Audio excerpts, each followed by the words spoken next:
backstage, and at one point I was in a circle with Jeff Beck, Gary Moore, Jimmy Page.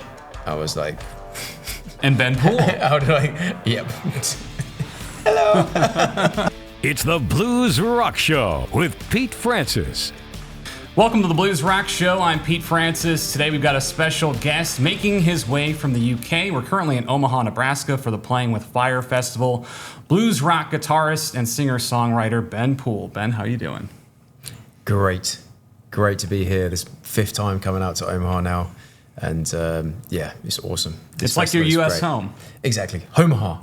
Omaha, yeah. You know, like I thought I'd invented that saying, and then I realized that that's like a thing that everyone says. So I was like, oh, okay. But yeah, it really feels like that. So it's great to be back here again. This is a great city, great people. Every time I'm here, I just have so much fun. That's why my boys have gone home and I'm staying out for an extra couple of days. It's a good time. Let's talk about your beginnings. For those who haven't heard of your music here in the U.S., talk about your beginnings in music, because I do understand your father was a professional musician. Yeah. So I guess like if we go right back, my dad was a professional musician for most of his life. And then, but like a multi-instrumentalist, right? So he's like played a bit of guitar, bit of keys, bit of saxophone, bit of flute, bit of ukulele, singer mainly. But I think more my influences come from my mum. She's like big into soul and Motown and stuff. So it's like the combination of like having the talent from my dad and the hearing the music around the house from my mum. And we had a grand piano in our house since I was a kid, and guitars around. So yeah, so that's how music came into my life. It was always there. It was always there. Which instrument did you pick up first? Guitar. Yeah, I think, like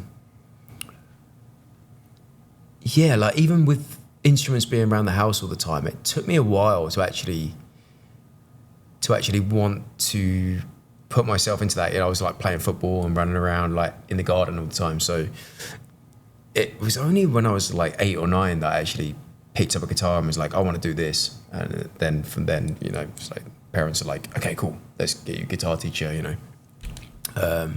So yeah, guitar, and that's the thing. Like my dad was like so we have a saying in England: "Jack of all trades, master of none." Have you ever heard that? Yeah, you heard that one. Right? Yeah, so my dad's a bit like that. Like, plays a little bit of everything, not to a high level, but a little bit. I just do one thing, like guitar, and that was OCD. That I'm going to be a guitar player. So even though we've had this grand piano in the house since I couldn't even remember, I can't play piano at all. Which is terrible. Like I wish I could. And having had that beautiful instrument in the house all these years, like, but I just wanted to play guitar and that's it. Yeah, well, that's what resonated with you, right? Yeah, exactly. Yeah. Your style's a bit of a mix of blues, rock, soul. What set you down that path? I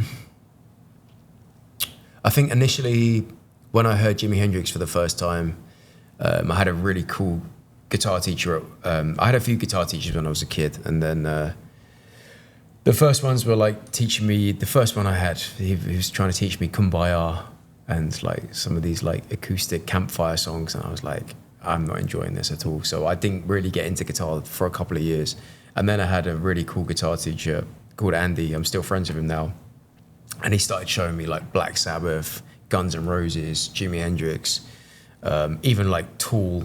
You know, Tool are one of my favorite bands, and like he showed me that band. Like so many bands I still listen to now are all because of him. And when he showed me Voodoo Child by Jimi Hendrix, I was, you know, at this point I still had an acoustic guitar. I'm like learning acoustic, and I'm like, down, down, down, down. It doesn't sound as good on acoustic guitar. Yeah, it's a little different. It's a little different. So when he showed me that song, I was like, I went back to my parents that night. I was like, for Christmas, I want an electric guitar. So they got me an electric guitar for Christmas. I think I was 12, 13 years old. So that was what first, I guess, set me off on this path, was hearing that song, hearing Hendrix, like hearing like that blues rock thing. And then a few years later, it was like Jeff Healey. I love Jeff Healey. One of my friends at school like showed me some Jeff Healey music, that See the Light album. And then I remember buying the compilation was like the best of Jeff Healey, and it's just ridiculous. Like, such an underrated player. Like, right. He should be up there with the Stevie Ray Vaughns, I think. You know, and Stevie, I got into Stevie Ray Vaughan. I was I just did a post like a couple of days ago on my Instagram about I was in Toronto, where the El Macambo's in Toronto, right? Yeah. So that's I used to go home from school and watch that Stevie Ray Vaughan live at the El Macambo every day after school, like just religiously, like watch the whole thing. Just so yeah, Stevie Ray Vaughan was a massive influence as well, you know. And Gary Moore. Actually, my mum actually said to my guitar teacher, "Can you teach Ben Parisian Walkways?" And I didn't even know who Gary Moore was or anything like that. But so then I learned that song when I was maybe like 16 years old, like hearing that for the first time. And like I'm a massive Gary Moore fan, and been super blessed actually. Like now I'm quite good friends with like his son. Like I just spoke to Gary's son like last week. We're going to do a show together, and played Gary Moore Memorial Tribute Festival out in Budapest in Hungary many times now. So I'm like quite good friends with like, and his brother Cliff. Like I'm good friends with all the Moore family. So yeah, it's like just so we were talking about earlier. Like I'm just feel super blessed, super lucky to be doing this. Like even we were talking about earlier about like Alan and Stevie from King and like how I'm good friends with them. I'm going off on a tangent here, sorry. No, you're good. But yeah, feeling really blessed and lucky right now for sure. You know, being here in Omaha and playing with my friends that are now friends that I looked up to as also inspirations. You know, like the Nimmo brothers. Like I played with them when I was 15, 16 years old, and looked at them as like some of the UK like best, really, like some of the most talented guys, you know, Alan from King and his brother, and suddenly being out here in America is like crazy. Like after all these years, you know, I never dreamed that this would be happening. You know, yeah, it's awesome. It's awesome. I'm very thankful, and yeah, it's just like I'm really lucky to be surrounded by like really good people, and it's cool. These guys in particular, they've got there's no egos, right? Like with Alan and Stevie, like there's no ego at all. That's why, and he said the same thing. Like when we did an interview in Lincoln, Nebraska the other day, and he said the same thing. It's like why we get on is because there is no ego. It's like we both respect one another for our individual talents, and there's some, you know, it's like there's some egos knocking around, you know, every now and then. But with these guys, there's nothing. It's great.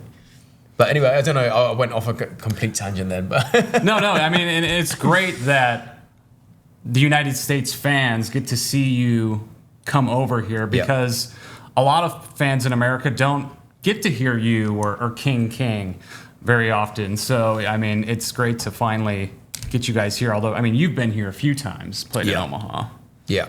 And I guess they've been 2 times before or 1 time So before? last year was the first show on American soil. That was was their also first show. at Playing with Fire in Omaha. Okay. Yeah. I know they've done the Bonamassa cruise out of Miami before as well. Yeah. Okay. Yeah, so they're quite new. Yeah. And I mean that's a testament to like how good they are that they've come back the next year. Yeah. And how they resonate with the people. Like, I mean, it's just a great band. Yeah, and people traveled from all around to see them too here. I know. Like, I've met so many people that like they come from West Coast, East Coast, like everywhere. It's awesome. You had mentioned Gary Moore. You had a chance to jam with Gary Moore. Yeah. How did that happen? So I actually played with Jeff Beck, and Gary was in the audience, and I was actually more nervous about Gary. You know, like I'm a Jeff Beck fan, of course, who isn't as a guitar player, but I'm a massive Gary Moore fan. Like I said, my mum turned me into like Gary Moore's music when I was, I don't know, maybe 15 years old, something like that.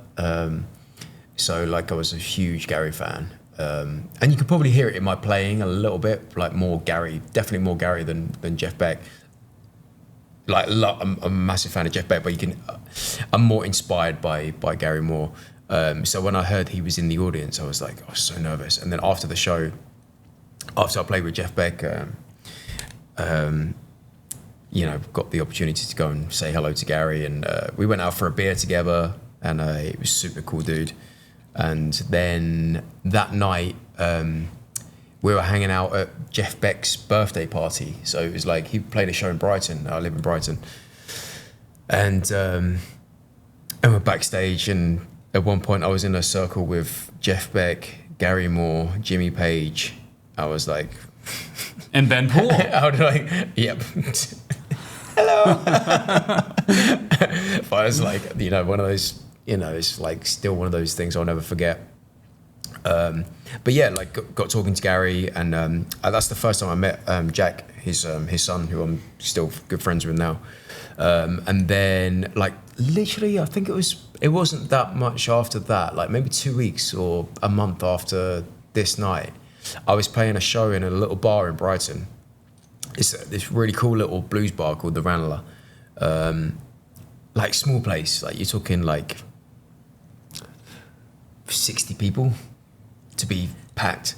And I'm just getting a beer at the bar, about to play. Gary Moore's at the end of the bar, and I'm like literally shouting, Gary! And he's like, hey Ben. And I'm like, bro, you gonna come and play? Like, I'm like excited, I'm like, you gotta come play with me. And he's like, yeah, sure. I'm like, fine. So he came up, and I think he went like that. So there's like, he had I think it was just a little Fender Deluxe or something, and he just went with his hand like that. So all the knobs went to 10. And then came up, played, we did like 3 or 4 songs together, I think it was. Wow. Yeah, and it was awesome. And then I mean, this is like towards the end of his life though. Like a couple of months after that, I saw him play in. He even did a gig in that bar as a like private, unannounced like special show, because he loved it so much. Like I think playing there. And a few months after that, he played in the Concord 2, which is a venue in Brighton. And about 6 months after that, he passed away. So I was like, yeah, it was like really tragic. I played with him about 6 months before he died. Like, yeah, but it was it was like an honor to get to meet him, and to get a bit of advice from him. It was really cool. It was like, he was like, I remember him just saying, because I was 23 or something when I played with him, 22.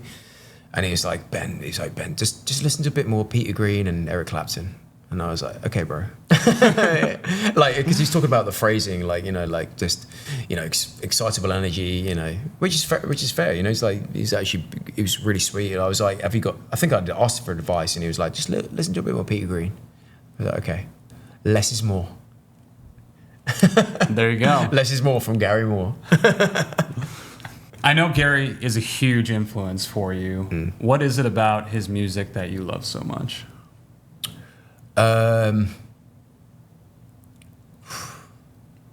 It's just the feeling. Like, no one plays a blues ballad like Gary. Like, he's crossed so many like different styles, right? He's had this like real rock phase, and then this blues phase. For me, like, I just love hearing him play a blues ballad, because no one does it like him. Like, Still Got the Blues, Prison Walkways, Separate Ways. Like, these songs, I listen to them, it's like when you hear a great singer like Aretha Franklin or something. Like, when you hear a great guitar player like that, the emotion is so strong. It's and if you actually get down to the technicality of it, I guess it's like vibrato, tone, phrasing, like the way he hits the guitar. It's like, no, there's no one like him. It's really hard to do it. Like, so many players try and do the Gary thing, and a few come close. Like, my friend Henrik Freischlader does a pretty good. He's a big Gary Moore fan as well, and I've heard him do. I actually played on one of Henrik's tributes to Gary Moore, and Henrik's a great guitar player. He's another guitar player that more people in America need to hear. Yeah, he needs to get over here, but hopefully he will at some point, because he's phenomenal. Like, one of the absolute best. Like, super underrated. But because he's not been out here to America, it's like, yeah, it's a shame. Yeah, more people need to know him. That's for sure. Yeah. You had mentioned receiving advice from Gary Moore. What's the best advice you've ever received from someone? I don't know. I'd probably say like just because it's come up, but probably when Gary said like listen to more Peter Green. I'm just gonna go with that because I can't think of anything right now. Good advice, simple advice. Yeah. You mentioned Jeff Beck. When guitarists talk about Jeff Beck, a lot of them talk about him being one of the all-time greats. He's really kind of that guitar player. Yeah, He's the guitar player that guitarists look up to. Yeah. How did you end up getting to play with him and going to his birthday party? Oh, that was because of my college. I went to Brighton Institute of Modern Music. I did a degree in guitar in Brighton, so it was one of the guys that was. They got Jeff Beck in for basically like a masterclass. So and then I got it was so stupid. Like I got a call from one of the main guys is a guy called Bruce Dickinson, not Bruce Dickinson from Iron Maiden, Bruce Dickinson from a band called Little Angels. Really great guitar player. He used to tour with like Guns N' Roses and Aerosmith and Bon Jovi and stuff like that. But he called me. He was like, Ben, Jeff Beck's coming in tomorrow, but we're not sure. I think like contractually he was going to come in, but not necessarily play guitar. So like, can you come in and be next to Jeff Beck and play like Jeff Beck? Can you just be Jeff Beck? If he doesn't play, but next to him, so he's going to talk, but we're not sure if he's going to play guitar. So can you be there to play guitar like Jeff if he doesn't want to play guitar? I'm like 21, 22 years old. I've never used a whammy bar in my life, right? I play Tellys and Les Pauls. I'm like, how am I going to play like Jeff Beck? Jeff's whole thing is like especially in the obviously early days he used to play a Les Paul, but like his thing in the later part of his career was singing with that whammy bar. You're using that a lot, and I'm like, well, what am I going to do? But I'm like, yes, I'll do it. Luckily, Jeff did want to play guitar, so we ended up just like jamming together. So we just did a couple of like blues jams, and then we played a few songs with Jason Rebello. His keyboard player was there. We played like "Cause We've Ended as Lovers," which is one of my favorite Jeff songs, which is unbelievable. And what else did we do? I can't remember, but it was basically for a masterclass. It was only, it's like 200 people there, like students from the college and me. And then, so that was in the afternoon. And then that was when he was like, oh, come to my show tonight. And then the show was that evening. So that's when we all went down to hang out and ended up backstage. It was his birthday that day as well. So that's how that all kind of panned out. Yeah, so you get to jam with Jeff Beck. You've jammed with Gary Moore. Yeah. Who would you like to jam with that you haven't had the opportunity to? That's so many people. Off the top of my head, like Marcus King. He seems like a cool dude, good player. I reckon we'd have a vibe on stage, like, he seems like a cool dude. Like, we'd probably have fun. You guys both have that soul thing going on. Yeah, he's great. Yeah, and he's a great player. And really got like quite a unique tone. Gary Clark Jr. Yeah, I don't know. I love whoever. There's so many.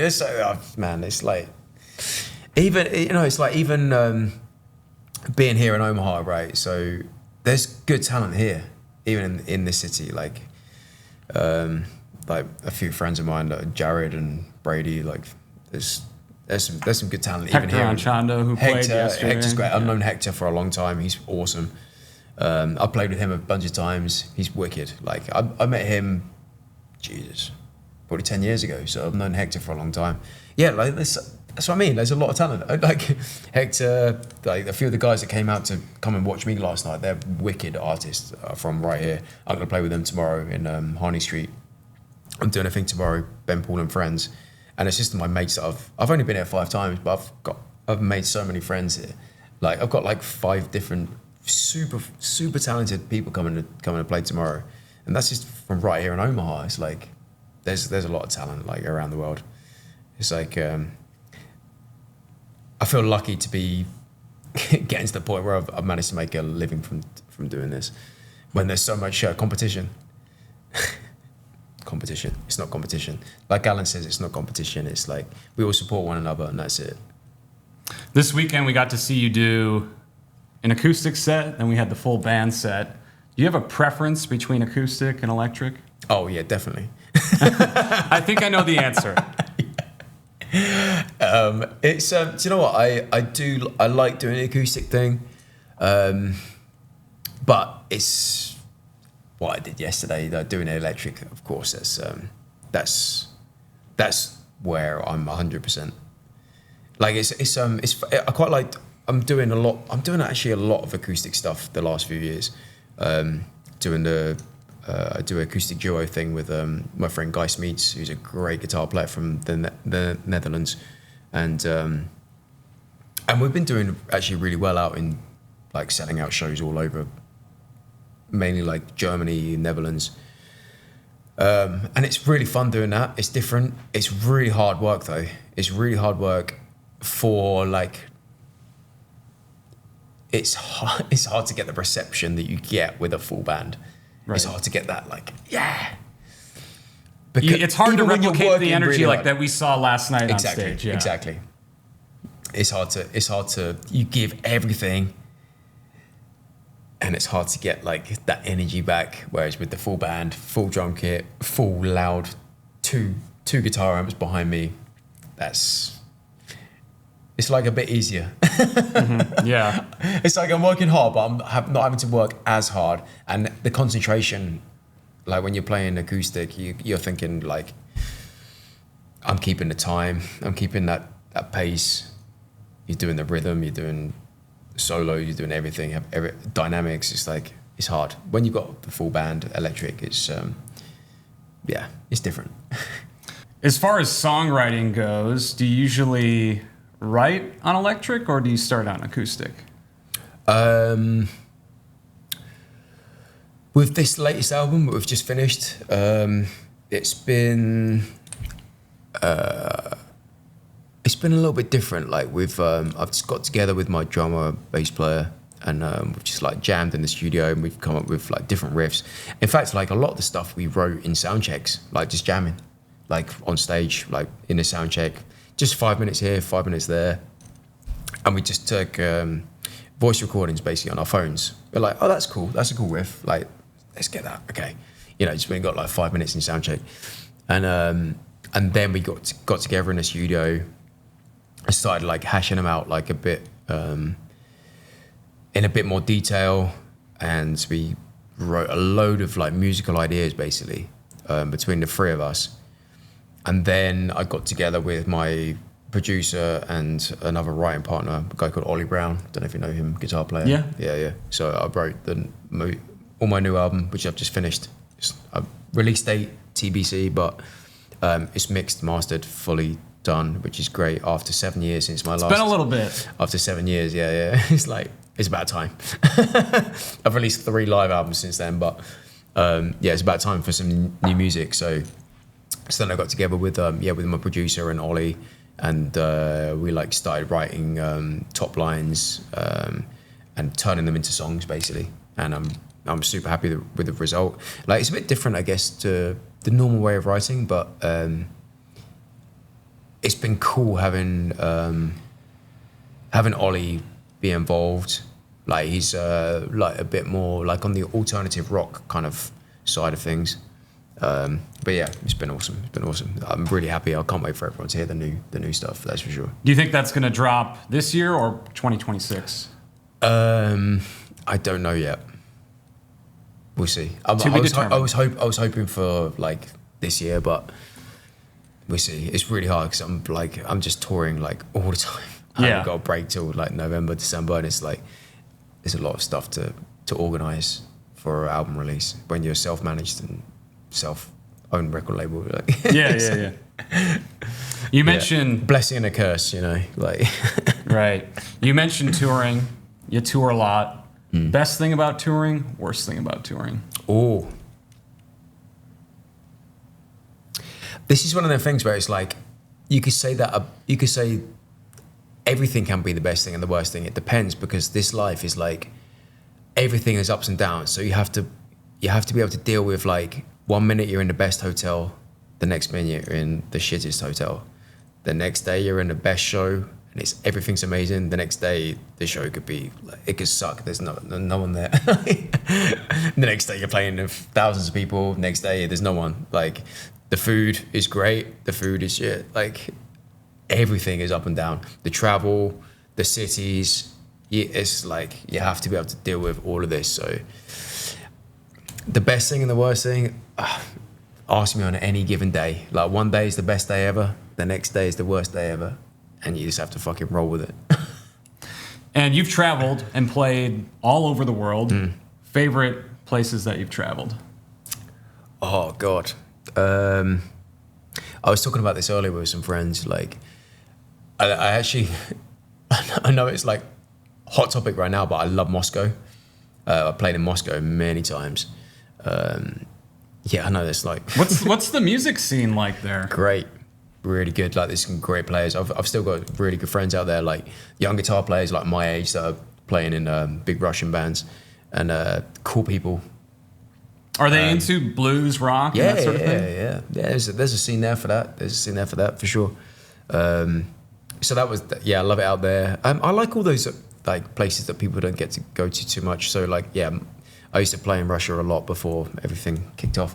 But Moscow, Yekaterinburg, St. Petersburg, they were all great cities. And then I've been playing in Kyrgyzstan and Kazakhstan the last few years, in like Bishkek, Almaty, Aktau. It's cool to go out to those places that are a little bit like, it's not like a city where you go to your friends and family. What do you think about Bishkek, Kyrgyzstan? Shall I go there? And it's nice to go to those corners of the world where people don't really get to go to very much. Yerevan, Armenia. I've been there a couple of times. That was a cool city as well. I love touring in Switzerland. Switzerland's a great country. I'm actually, my favourite venue in the world is a place called Mühle Hunziken, and it's near Bern in Switzerland. I'm playing there in October. I'm super excited to be there. Roughly, how many countries do you think you've played in? I don't know, probably 30, 40, something like that. Okay. Yeah. It's quite a bit. Yeah, quite a bit. I mean, at this point, I'm playing like 20 countries a year. So in total in my life, probably 30, 40, yeah. What do you think is the biggest challenge in the music business today?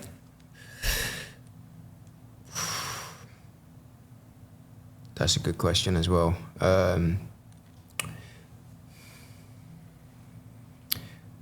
Just without like starting to get too negative, it's just costs, man. It's just costs. Like, it's funny because we expensive. interviewed Alan and he was saying the same thing. Just everything's getting expensive now. Like, hotel costs have gone up a lot. Food and drink costs have gone up a lot. You know, like, at the end of the day, like, I'm running a business and I have employees. You know, they're my friends that I play with, but I pay for them. I pay everything for them. Like, I'm paying the hotel, I'm paying the food, the drink, you know. It's like, everything's expensive, and like, fees are not going up to the same rate as everything else is going up. You know, the fees for the bands are not going up to the same extent as the hotel costs are going up and everything else. So yeah, it's just hard to, you have to, I mean, like, Alan's spoken about it a lot. I'm sure he probably put it really eloquently on here as well. And I've heard him talk about it before in podcasts and interviews. And I think he speaks the truth, and he speaks in a way where it's like understandable. And that's it's just expensive. And he talks about, like, you have to present this image right, which is also true. Like, we have to present this image on social media and everything, where it's like everything is like perfect, great, with rock and roll, baby, yeah. And it's like, it is for a very small moment where we're on stage, and it's like, yes, this is why this is all worthwhile. There's a lot of work, there's a lot of time, there's a lot of money spent behind the scenes, which is like, I guess, we're running a business. And it's not an easy business. Like, if you're in this to make money, it's like, good luck. If I just cared about money, I would not be doing this job. Put it that way. But to try and not be too negative, like I make a good living, and I love touring the world playing guitar. So for me, it's okay. Yeah, it's not easy, but it's a cool life. If you've got the energy for it, it's a cool life. AI has been the hot topic in the music business recently. Everyone has an opinion on it. What's yours? I don't really. Like I've not got any experience with it. Like I just keep hearing it's becoming more and more like used in every area, including music. It's a bit scary in my opinion, especially if it gets too good. That's going to be a problem. Like, why are we here anymore? You know, like, but I don't know. I'm my fingers are crossed that that robots can't replicate emotion to a certain point. That's for sure, because I think they can a little bit, but let's hope not too much. Yeah. We had mentioned you're from the UK. There's a really great blues rock scene over there. Not everyone in the US is familiar with it. Who are some players from the UK that you think more people here in the States should be aware of? Off the top of my head, I'd say there's a guy called Zach Schultz. I just met him a couple of weeks ago in Romania. We did a festival Zach together. Schulze gang? Yeah, that's it. Zach Schultz gang, yeah. They're cool. They're cool. They're making some definitely making a buzz like around the European scene right now. He's cool. We were hanging out a couple of weeks ago. He's a cool dude, and good player, a good band, yeah. And they're young guys as well. He's I think like 25 or something like that. I was with him, we were drinking beer. I was like, baby boy, like it's like he's a baby compared to me now. Like it feels like yesterday that I was that age, but I'm not. It's cool to see like some young up and coming guys that are working really hard as well. Like I said to him, I was like, bro, like, because they've come up a lot in the last few years, and it's not just talent. It's not just talent ever. It's work ethic as well. Like you have to be willing to work and say yes to gigs, and be willing to like sometimes you're going to lose money. This is the thing, like going back to what you were saying earlier, like about the money thing, like there's still gigs that I'm losing money on, like still, always. Like, and I have to be willing to accept those risks. Like, do you just look at that as marketing? Yeah. And it's the game. Like sometimes you just have to take the hit. Like that's it. I still pay everyone else, but I might lose money, but you have to weigh up the odds of like, okay, this is, like it's marketing. If it's a gig that's worth doing, then I'll do it. Or if it's in the middle of a tour and you're like, we got to do a gig, like I can't have a day off. That's probably going to cost me more. Like I'll do a gig and lose a little bit less money. You know what I mean? Like that's just it. But going back to, so Zach Schultz, that's off the top of my head anyway. Those guys that are working hard, like good work ethic, just getting out there, getting after it. And that's all I did. Like just said yes to everything. And I think that's the difference between like there's a lot of good guitar players, good singers, good songwriters. I think what's separates us a little bit, like why me and King are here, is like we've just worked on the road. Like we're not scared to do it. Like some people don't want to be on the road all the time. I don't care. Like I'm happy to be out on the road, like most of the year. And those guys have been doing it for 20 years, like Stevie and Alan, they were working 20 years as Nimmo brothers.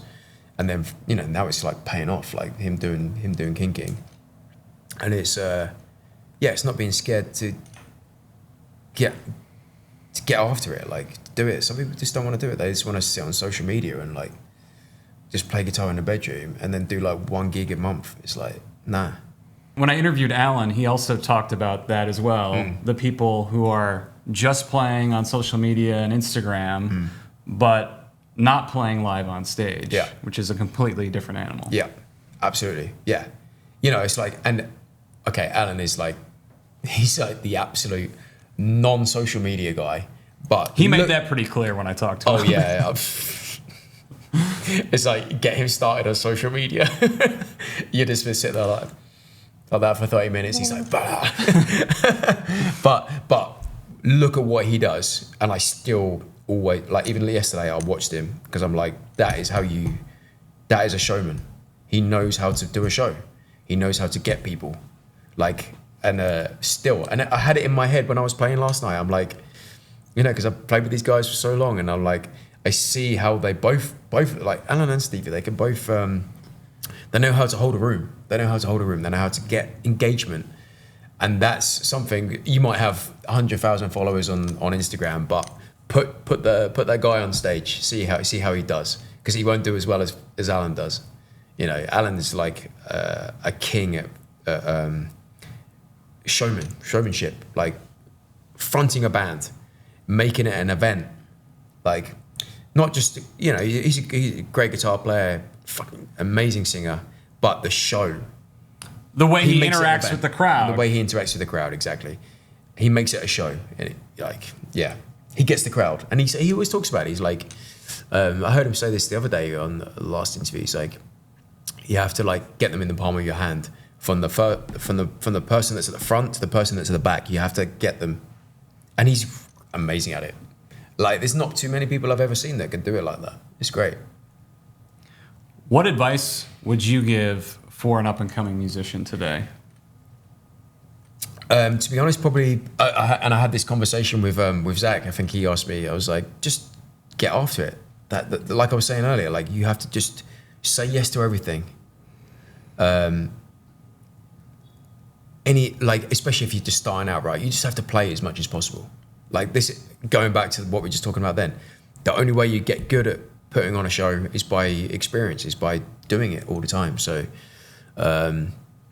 playing as much as possible, that's it. Like, it's all great sitting in your room playing guitar and putting videos on social media, but like, that's going to get you so far. You need to go out and play live as much as you can, because that's the real experience. Like, I never practice guitar anymore. I've got better over the years just from playing live, like just from playing every single day on stage. That's the real experience. That's the real practice. Like, yeah, that's my advice. Like, just if you actually want to make a career from this,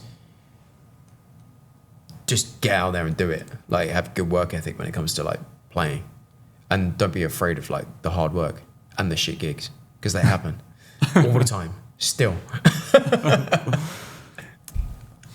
I know you mentioned you've got some new music coming. Anything else you want to share? Any news that you want to get up to the fans before we let you go? Not really. Just that the new album's coming, and apologies for the long wait. It's been 7 years since Anytime You Need Me, so that was 2018. And but I've been working on this album for like 3 years now. But because the last 3 years have been the busiest I've ever had, and it's great, you know, it's like blessing and a curse, like I was saying a few times. Like, I've been so busy, you know, 20 countries a year, 150 plus shows every year. I'm touring so much to try and find the time to do an album and not rush an album as well. That was one thing. Like, certain artists, you know, they might just put an album out every single year and churn it out, but I really wanted to take my time with it and make sure it's like, it has to be a level up.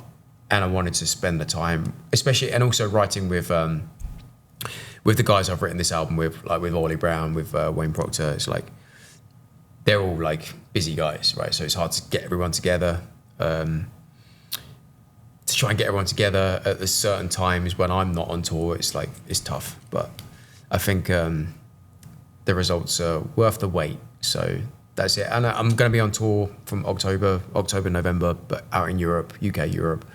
And yeah, hopefully everyone's going to enjoy the new songs. It's a little heavier. It's not so bluesy, but there's always going to be elements of blues. But yeah, I'm excited for you to hear it. Yeah, me See too. what you think? Yeah. All right, new album coming soon. Ben Poole, thanks for joining us. This is the Blues Rock Show. We'll see you on the next one.